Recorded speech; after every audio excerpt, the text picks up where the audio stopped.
이 부분 빼고는 다 괜찮은데 제가 결혼해도 될까요?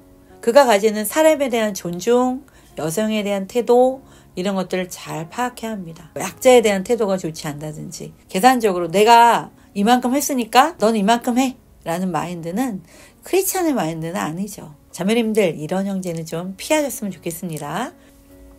안녕하세요. 빌더스 가정사역연구소의 수장 최지수입니다. 가정사역자로서 청년들에게 많이 듣는 질문이 있어요. 어떤 사람을 만나야 될까요?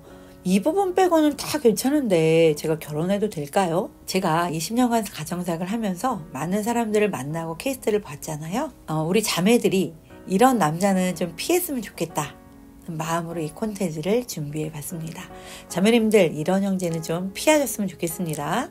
그래서 오늘 조심해야 될 형제 유형이라는 주제로 이야기를 나눠볼까 합니다. 우리는 크리스찬이잖아요. 세상의 잣대가 아니라 성경적인 기준, 기독교 세계관을 기반으로 생각을 해야 되는데요. 단 사람마다 다 다르잖아요. 하나의 특징을 가지고 일반화할 수는 없습니다. 미래 배우자를 결정할 때 이 콘텐츠가 도움이 되었으면 좋겠습니다. 첫째로 이야기하고 싶은 것은 술, 폭력, 바람, 중독적인 성향의 사람입니다. 그리스도인들에게 술과 폭력이 무슨 말인가 싶을 텐데요. 그리스도인들도 술과 폭력 그리고 바람에서 자유롭지 않습니다. 당연히 폭력을 하면 헤어져야죠. 그런데 생각 외로 이러한 폭력 가운데에서도 헤어지지 못하는 자매들이 있습니다. 여기서 폭력은 단순히 신체적인 폭력뿐만 아니라 언어폭력과 정서적인 폭력까지도 포함합니다. 아시다시피 뉴스에 데이트 폭력 기사들을 많이 접하게 되잖아요. 폭력에 대한 낌새가 있거나 폭력성이 비춰진다면 초기에 지혜롭게 대응하고 끊어내는 것이 중요합니다. 진짜 때리지는 않고 손찌검하는 척만 하는 것도 안 되나요? 지금은 손찌검하는 척이지만 그 폭력성이 추후에 실제 폭행으로 이어질 수 있다는 점을 주의하셔야 합니다. 그가 가지는 사람에 대한 존중, 여성에 대한 태도, 이런 것들을 잘 파악해야 합니다. 술에 관해 관대한 태도, 술에 관하여 절제력이 없다면 고려해 보아야 합니다. 술은 내가 절제하고자 해서 절제되는 게 아니잖아요. 끊고 싶다고 단번에 끊어지는 것이 아닙니다. 일단 술이 들어가면 술 기운에 술김에 하는 행동으로 이어지겠죠? 이런 행동은 보통 부정적인 행동들이 많아요. 그러면 상대방에게 상처를 줄 확률이 많아집니다. 성경은 술에 대해서 이렇게 이야기합니다. 술 취하지 말라, 이는 방탕한 것이니 오직 성령의 충만함을 받으라. 낮에와 같이 단정히 행하고 방탕하거나 술 취하지 말며 라는 말씀도 있지요.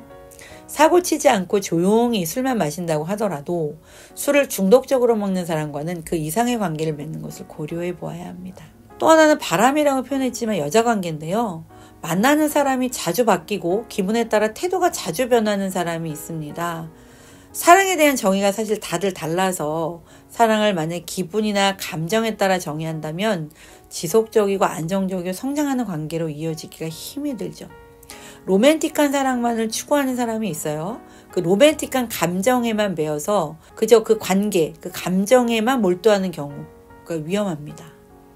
자매들에게 친절한 것을 빙자해서 자꾸 그 이상의 생각을 품게 하는 태도를 보이는 사람들이 있어요. 그러면 자매들은 어떨까요? 그 교제 가운데 있는 자매들은 불안하고 불편하겠죠. 교제의 대상자가 아닌 자매들과의 만남에 있어서 불편한 감정이 든다면 형제에게 말할 수 있어야 됩니다. 이런 걸로 실제로 상담이 굉장히 많이 오지요. 자, 두 번째입니다. 마마보이 들어보셨을 거예요. 정서적으로 경제적으로 독립되지 않은 사람은 피하세요 라고 말하고 싶습니다. 마마보이 성향을 가진 사람과는 결혼하게 되면 참 결혼 생활이 힘들어질 확률이 높습니다.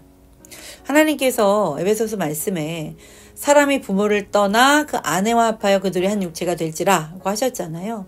그러니까 부모를 떠나라고 하셨어요.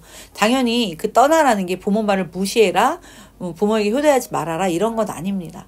정서적으로 경제적으로 건강하게 부모님으로부터 독립하라는 것입니다. 이제 결혼을 하게 되면 내 가족의 우선순위는 내 와이프, 내 아내와 남편이에요. 그러니까 둘이 이제 삶을 개척해 나가고 둘만의 항해를 시작하는 거거든요. 그러니 당연히 합의를 해야 되고 상의를 해야 되고 논의를 해야 되죠. 그런데 마마보이 기질이 있는 남편과 결혼하게 되면 누구랑 상의를 하는 거예요? 시부모님이랑 상의를 하게 되는 거죠. 그래서 부부가 삶의 주도권을 잡고 가는 게 아니라 뭐 어머니나 아버지의 간섭이 많아지고 거기에 결정에 따르게 되는 경우가 있습니다. 부모님의 간섭이 많아질수록 주도권과 독립성은 사라지게 되고, 그러면 결혼 생활은 사실 둘만의 경건 관계와 결단이 필요한데 영향을 받게 되는 것이죠. 그러면 갈등이 생기고 싸움이 이어지는 것밖에는 뭐 결론이 없는 거겠죠.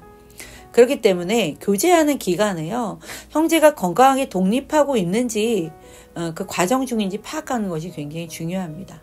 어머니들 중에 이런 얘기해요. 우리 아들이 여자친구 사귀면서 이상해졌어. 말도 안 들어. 라고 하는 말씀 하시거든요. 이제 이거는 아들의 결정이 이제는 엄마를 통한 결정이 아니라, 엄마한테 물어보는 것이 아니라 주체적인 결정이 되고, 그러니까 상실감에 빠지는 거죠. 그래서 부모를 떠나는 훈련은 자매에게도 형제에게도 동일하게 필요합니다. 적절하게 분리하고 독립하는 것, 바로 서로의 가정을 지켜가는 데 필요한 부분입니다. 자, 이제 세 번째입니다. 투명하지 않은 사람, 주변에 대한 검증이 안 되는 비밀이 많은 그런 사람들을 말하는데요. 친구도 가족도 소개하지 않고 그 사람의 말만 들어서 그 사람을 알게 되는 경우입니다. 어린 시절부터 알았던 사이거나 뭐 친구였거나 지인이거나 그러면 상대에 대한 어느 정도 예상치가 있어요. 물론 10길 물속은 알아도 한길 사람 속은 모른다고, 정말 참 사람을 알 수는 없죠. 그런데 비밀이 많고 뭔가 주변의 관계도 투명하지 않다 했을 때는 주의가 필요합니다. 교제 중에 있는 형제 자매는 자기를 상대에게 잘 보이고 싶어 하잖아요. 그래서 말하지 않는 것 있어요. 그런데 이제 숨기는 것과 말하지 않는 건 좀 다른 문제인데, 숨기는 게 많고 비밀이 많다면 문제가 되는 거죠. 지나칠 정도로 방어적이고 그 사람이 말하는 것 외에는 그 사람을 둘러싼 환경이나 지인들로부터 그 사람을 파악할 수 있는 부분이 없다면 객관적으로 상대를 파악할 수 있는 방법이 없잖아요. 주변 사람들을 통한 상대방 이해가 필요하거든요. 그래서 시간이 필요한 거예요. 1년을 사귀어보라고 말하죠. 뭐 사시사철, 사계절은 지나봐야 된다, 이런 얘기를 합니다. 친구관계, 가족관계, 직장관계 이런 걸 한번 다 봐라 하는 거죠. 나의 교제하는 형제가 그 가족들과 친구들과 있을 때 어떤 모습인지, 공동체 가운데 어떤 모습인지 아는 게 필요합니다. 그들과 나누는 대화 속에서 그들을 경험하면서 또 내게 보여지는 상대방이 있거든요. 다양한 부류의 사람들과 함께 하고 그 안에서 그 사람이 어떻게 보이는지를 살펴볼 필요가 있다는 겁니다. 투명함 가운데도 재정적인 투명함도 있어요. 교제하는 가운데 우리가 이제 수입을 뭐 자세히 알 수는 없을 수 있어요. 근데 이제 결혼을 앞뒀거나 이제 결혼을 하게 되면은 서로의 수입이 당연히 파악이 되고 알아야 되죠. 내 수입을 밝히지 않거나 막 큰 돈이 나갔는데 지출처를 알 수 없거나, 이런 것처럼 재정에 대한 투명함이 없다면 나중에 이제 알게 됐을 때 어려움이 생기죠. 그래서 대화를 통해서 이런 부분들을 좀 맞춰가야 되는 부분입니다. 재정적 투명함이 없는 사람과는 만나지 않는 것을 추천합니다. 자, 네 번째입니다. 준법 정신이 부족한 사람이라고 표현해야 될 것 같아요. 뭐 범법자는 아니지만, 법을 어긴 건 아니지만 교묘하게 이제 법의 울타리를 피해가서 뭔가 자신의 이득을 취하는, 다른 사람에게 좀 피해를 주는 그런 행동들을 아무렇지도 않게 한다. 운전할 때 규칙 잘 안 지키고 보복 운전한다든지, 운전 습관이라든지, 뭐 약자에 대한 태도가 좋지 않다든지, 이런 것들을 볼 때 그 사람의 인격이나 또 도덕을, 법을 어떻게 생각하고 있는지를 알 수 있잖아요. 준법 정신이 부족해는 보이지만 지금 나에겐 되게 잘해주는데, 이렇게 말할 수가 있겠어요. 그런데 정말 그 사람의 인성이 어떤지는 당장에는 모를 수 있거든요. 막 쓰레기 아무데나 버리고 막 종업원을 대한다니 이럴 때 막 하대하고 사람에 대해서 또 돕지 않는, 도우려고 하는 마음이 없는 이런 사람과 결혼하게 됐을 때 과연 어떨까, 정말 행복할까 생각해 보지 않을 수 없죠. 자기의 이익을 따라서 막 이기적이고 막 자기애가 충만해서 불법을 마다하지 않는 그런 성향의 사람이라면 관계에 있어서 어려움을 줄 수 있습니다. 이제 마지막으로 계산적이고 이기적인 사람. 우리가 계산적인 사람은 동료로도 만나기 싫잖아요. 내 미래 배우자가 계산적인 사람이라면 어떨까? 행복한 미래가 그려지지 않을 것 같아요. 우리가 계산은 해야 됩니다. 이것이 나쁜 거 아니에요. 실속도 챙겨야 되고 이익도 챙겨야 되죠. 근데 우리는 하나님의 사람으로서 받는 것보다 주는 것을 더 기뻐해야 되는 사람들이 맞잖아요. 계산적으로 너가 이만큼 했으니까 난 이만큼만 할게, 이런 마인드는 참 크리스찬의 마인드가 아닌 것 같습니다. 요즘 반반 결혼하는 게 대세라고 해요. 막 돈도 반, 살림, 가사, 육아 무조건 반반. 그래서 엑셀 시트까지 만들어 정리를 한다고 하는데요. 물론 일을 같이 분담한다는 의미에서는 참 좋지만 이렇게 막 칼같이 계산적으로 반반 나누는 게 부부 사이에서 의미가 있는 걸까요? 사실은 나와 너가 우리가 되는 과정이잖아요.